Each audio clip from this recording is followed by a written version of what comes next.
सभी आंगनबाड़ी कार्यकर्ताओं को मेरा नमस्कार। स्वागत है आपके अपने चैनल नॉलेज ऑफिशियल पे। आज की वीडियो में हम चर्चा करने वाले हैं एमपीआर की मासिक प्रगति रिपोर्ट, जिसको कहा जाता है। अक्सर देखा गया है कि कई कार्यकर्ताएं एमपीआर को सही तरीके से फिल नहीं करती हैं, जिसके कारण कई चीज़ें प्रभावित होती हैं। जैसे कि हम बात करते हैं टीएचआर की। टीएचआर बहुत ज़्यादा प्रभावित होता है यदि टीएचआर की जानकारी सही से नहीं भरी गई है। तो हम आज एमपीआर के बारे में स्टेप बाय स्टेप चर्चा करने वाले हैं। तो सबसे पहले हम क्या करेंगे, मासिक प्रगति रिपोर्ट को खोलेंगे। मासिक प्रगति रिपोर्ट को खोलेंगे तो चूँकि मार्च महीने का आपको एमपीआर फिल करना है, तो ये सारे ऑप्शन इसमें फिल करने पड़ते हैं। इसमें कौन कौन से महत्वपूर्ण ऑप्शन हैं, किस पे हम चर्चा करने वाले हैं। तो सबसे पहले हम चर्चा करने वाले हैं इस माह में दर्ज लाभार्थियों की संख्या के बारे में चर्चा करेंगे। और आगे चलते हैं तो चर्चा करेंगे बच्चों की जो पोषण स्थिति है, इसके बारे में भी चर्चा करेंगे ये। और आगे बढ़ते हैं तो गर्म पका भोजन एवं नाश्ते का वितरण, ये भी बहुत महत्वपूर्ण चीज़ है, इस पर भी चर्चा करने वाले हैं। और आगे हम बात करने वाले हैं टेक होम राशन की, स्टॉक विवरण की, जो कि काफ़ी महत्वपूर्ण है। इसके बारे में आज हम चर्चा करने वाले हैं, तो वीडियो के अंत तक बने रहें। और चैनल पर नए हैं तो प्लीज़ लाइक और सब्सक्राइब जरूर कर दें। सबसे पहले क्या करना है, हमें इस एमपीआर को फिल करना है तो पहले ये जानकारी फिल करनी पड़ेगी। तो हम पिछले महीने का एमपीआर देखते हैं पहले कि पिछले महीने का एमपीआर किस प्रकार से भरा गया है। तो मार्च 2024 पे जैसे आप क्लिक करते हैं तो यहाँ पिछला महीना नहीं दिखाई दे रहा है, तो आपको परेशान नहीं होना है। आपको पिछले पेज पे जाना है और पिछले पेज पे जाने के बाद आपको अपने मोबाइल का डाटा क्या कर देना है, ऑफ़ कर देना है। तो हम यहाँ से मोबाइल का डाटा ऑफ़ कर देते हैं। जैसे ही हमने मोबाइल का डाटा ऑफ़ कर दिया, ऑफ़ करने के बाद अब आपको मासिक प्रगति रिपोर्ट एमपीआर पे क्लिक करना है। और क्लिक करने के बाद यहाँ पे आपको क्या करना है, अपने डाटा को ऑन कर लेना है। अब डाटा को हम ऑन कर लेते हैं तो यहाँ पे ये देखिए हमें जनवरी से फरवरी और मार्च 3 महीने यहाँ पे दिखाई दे रहे हैं। मान लीजिए आपको जनवरी महीने का एमपीआर देखना है, तो आप जनवरी माह पे क्लिक कीजिए।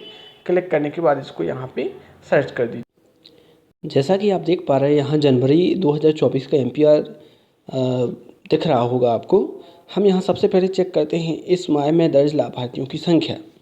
याद रखना ये नॉर्मल सी चीज़ें समथिंग सभी से बन जाएंगी कि इस महीने में जितने भी आपके एसटी एससी के बच्चे होंगे, यहाँ पे महिलाएं होंगी, धात्री होंगी, ये सारी जानकारी हमें इसमें भरनी पड़ती है। अदर में याद रखें यहाँ पे देखिए जैसे एक भी बच्चा नहीं है तो थोड़ा सा इस पर विशेष फोकस करना होगा कि अदर कास्ट वाला एक भी बच्चा यहाँ पे नहीं है, तो थोड़ा सा ध्यान देना पड़ेगा कहीं ऐसा तो नहीं कोई बच्चा छूट रहा है। आगे हम बात करते हैं तो और आगे चलते हैं बच्चों की पोषण स्थिति के बारे में बात करते हैं। देखिए ये सारे बेसिक सी कॉलम है, ये आपसे सब बन जाएंगे। लालिमा योजना, उदिता योजना, किशोरी बालिका योजना। हम बात करते हैं बच्चों की पोषण स्थिति, इस पर हम क्लिक करते हैं। जैसे ही हम इस पर क्लिक करते हैं तो उम्र के आधार पर वजन के अनुसार पोषण की स्थिति देखिए। सामान्य वजन मतलब नॉर्मल कितनी है, 0 से 6 महीने में 2 बालिकाएँ 1 बालक, 6 माह से 1 वर्ष में 3 बालिकाएँ और 3 बालक।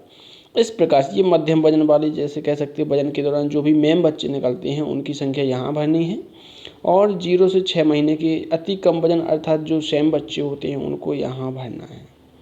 और यहाँ पे महीने में अति कम वजन के नवीन चिन्हित बच्चे, नवीन चिन्हित का मतलब जो पहले से जैसे सेम थे मेम थे वो तो ठीक है, उसके अलावा जो और नए बच्चे निकल के आते हैं उन्हें हम नवीन चिन्हित कहते हैं।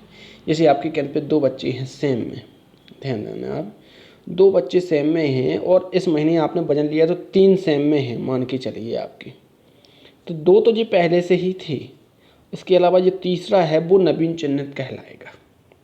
मतलब नवीन चिन्हित का मतलब जो नया चिन्हित किया हुआ है वो नवीन चिन्हित कहलाएगा आपका, ठीक है। इसके बाद लंबाई ऊंचाई के आधार पर वजन, ये लंबाई ऊंचाई के आधार पर हो गया, ऊपर उम्र के हिसाब से भरा था आपने। तो ये सारी चीज़ें आपको क्या कर लेना है, फिल कर लेना है।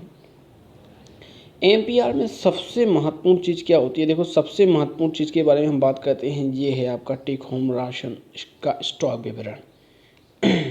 यदि ये जानकारी आपके द्वारा गलत भरी गई है तो बहुत बड़ी गलती हो रही है, क्योंकि इसके कारण ही टीएचआर लगातार कम हो रहा है, ये आपको अच्छे से ज्ञात है। तो हम इसको खोल के देख लेते हैं। पहले हमने टेक होम राशन स्टॉक का जो विवरण है उसमें खोल के देखा।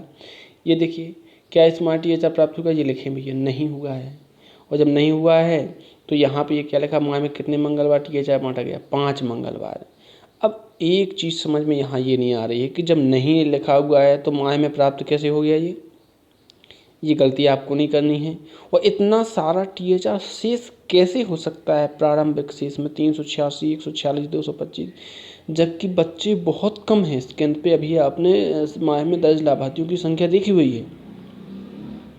तो ये थोड़ा सा विषय चिंतन वाला है, क्योंकि इसमें आपको थोड़ा सा सोचना पड़ेगा कि ये गलतियां नहीं करना है। देखिए, प्रारंभिक शेष का मतलब इस महीने में यदि आपने जो वितरण किया है इसके बाद कुछ शेष बचा है, जैसे पिछले महीने की हम बात करें, तो वो संख्या यहाँ आएगी। महीने में जो प्राप्त हुआ है वो यहाँ आएगी।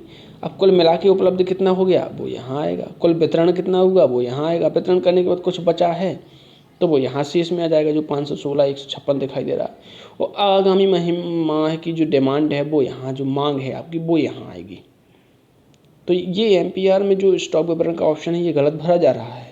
इसके कारण लगातार प्रतिदिन, प्रति महीने की बात की जाए तो लगातार THR में क्या हो रही है, कमी हो रही है। और THR में कमी होने का यही मुख्य कारण है, याद रखना अभी, यही मुख्य कारण है।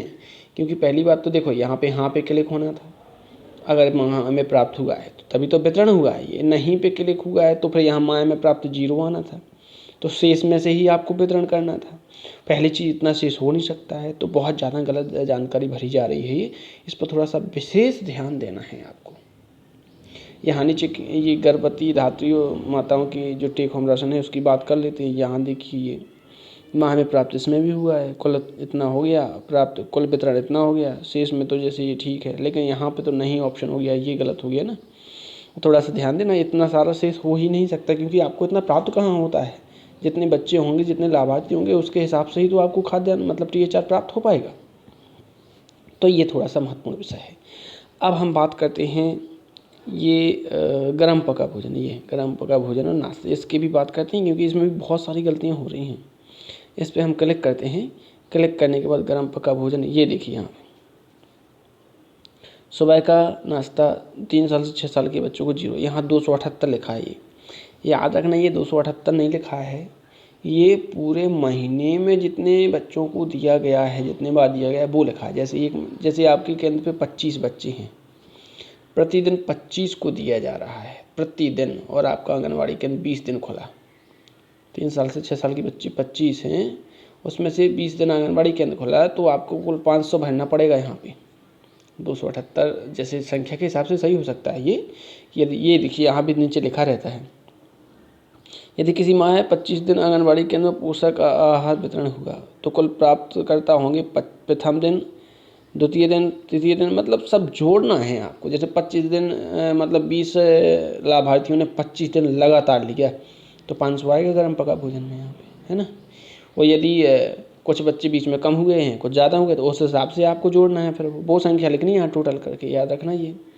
तो ये थोड़ा सा महत्वपूर्ण विषय है। THR के बारे में हो गया आपका, और जो आपका SCM होता है उसके बारे में हो गया। तो ये कुछ महत्वपूर्ण चीज़ें आपको बहुत ज़्यादा ध्यान देने की आवश्यकता है, खासतौर पे ये वाला ऑप्शन। आप कुछ ध्यान, आपको तो वैसे सब कुछ ध्यान देना ही है। इसके अलावा यदि आप सबसे ज़्यादा फोकस करना चाहेंगे तो किस पे करेंगे, आपको स्पष्ट रूप से बता दिया, इस पर सबसे ज़्यादा फोकस करना है आपको। तो ये बहुत ही महत्वपूर्ण जानकारी है। अगले वीडियो में ASR की जानकारी देने वाले हैं। तो यदि चैनल पर पहली बार विजिट कर रहे हैं तो प्लीज़ लाइक और सब्सक्राइब जरूर कर दें, क्योंकि बहुत ही महत्वपूर्ण जानकारी लेके आप जा रहे हैं। धन्यवाद।